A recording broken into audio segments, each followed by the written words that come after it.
tuig 2023 sa nagsugod ang El Nino phenomenon sa pungsod Pilipinas. Apang sa pihak sa pagluntad siningasahi isang panahon, nangintalalupang do naman ang masami nga paginulan. Sininga Disyembre, sa pihak sang lapta-lapta nga pagtupa sang ulan, nabatsagan ang kainit sa madamong nga lugar sa Western Visayas. Kaginalauman, ngayon ang magapadayon pa bangod ang El Nino, gina-forecast nga tubtub pa sa ikaduha nga quarter sang tuig 2024. Para kita ang matagan sa sitwasyon sang El Nino phenomenon. Nagaluntad subong aton makaupod ang weather observer sang Pag-asa Iloilo nga si Sir John Baron. Good morning, sir. Kag-welcome sa GMA Regional TV Early Edition.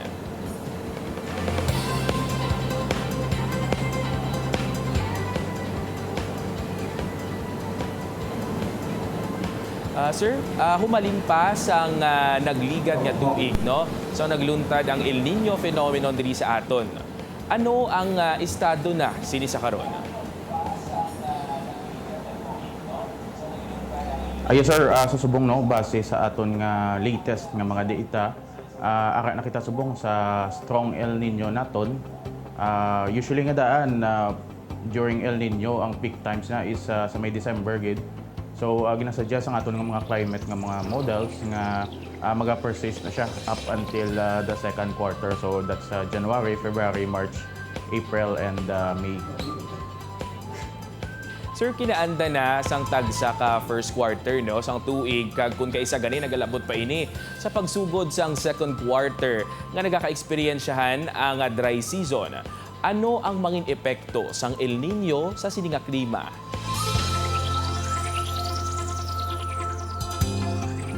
Yes sir, ang epekto no sang El Nino naton sa aton nga klima. Usually ano na siya gina-expect naton mataas ang aton nga temperatura.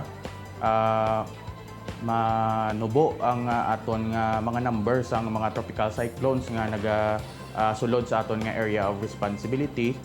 Pero take note na no during El Nino ang usual nga mga tropical cyclone nga nagasulod sa aton nga area of responsibility is mabaskog na siya. So ano siya no, usually nga pag El Nino kinahanglan bantayan tagid na. And madamo ang aton nga mga inadlaw no kung sa diin nga wala kita may ma-experiensyahan nga ulan. Kaga usually during El Nino ang aton nga rainy season is usually delay na siya ang aton nga onset. Kay may mga adlaw kita, sir, nga hindi maka-experience siya sa pag-ulan, may ginalauman bala kita nga drought nga magaluntad sa pila ka bahin sang Western Visayas bangod sa El Nino. Well, base sa aton nga climate models, by the end of January, gin-expect nato no nga ang area sa Aklan, Iloilo, Capiz, Guimaras, kag Antique, under na siya sa dry condition. And then ang Negros Occidental is under na siya sa dry spell. And then by the end of February, gin-expect naton nga ang bilog nga municipality sang Western Visayas under na siya sa dry spell. And then by the end of March, nakita naton base sa aton nga climate models, ang Capiz under siya sa dry spell. And then ang the rest sang mga areas sa Western Visayas nasa idalom na siya sang drought.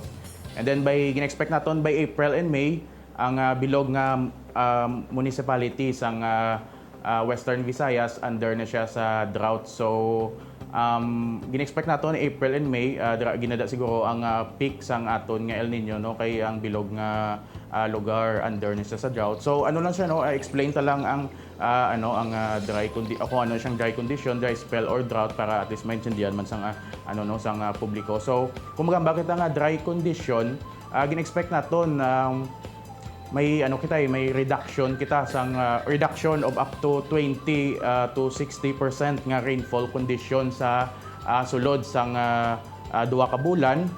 So let's say for example no ang isa ka area average nga ulan is 100. So kung naka-observe sila or naka-record sila sang ulan nga 80, So ano na siya no, pasok na siya sa dry season naton kay ano siya may reduction sa sang 20%.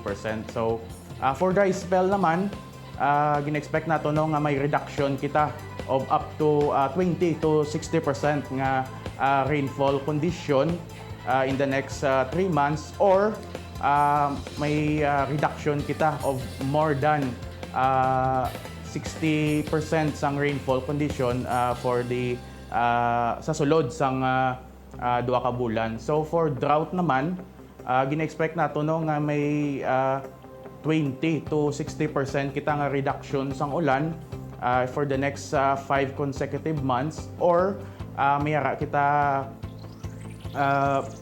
more than 60% nga rainfall reduction for the next consecutive or the next 3 consecutive months. So amo na ganino kung ginalantaw naton nga by April and May, amo na siyang pinaka-peak gid sang aton nga ano no nga kung peak gid sang mabatyagan naton nga epekto sang El Nino, kay ang indicate na siya by April and May nasa drought na kita, which naga-signify nga in the previous 5 months may reduction kita sang ulan.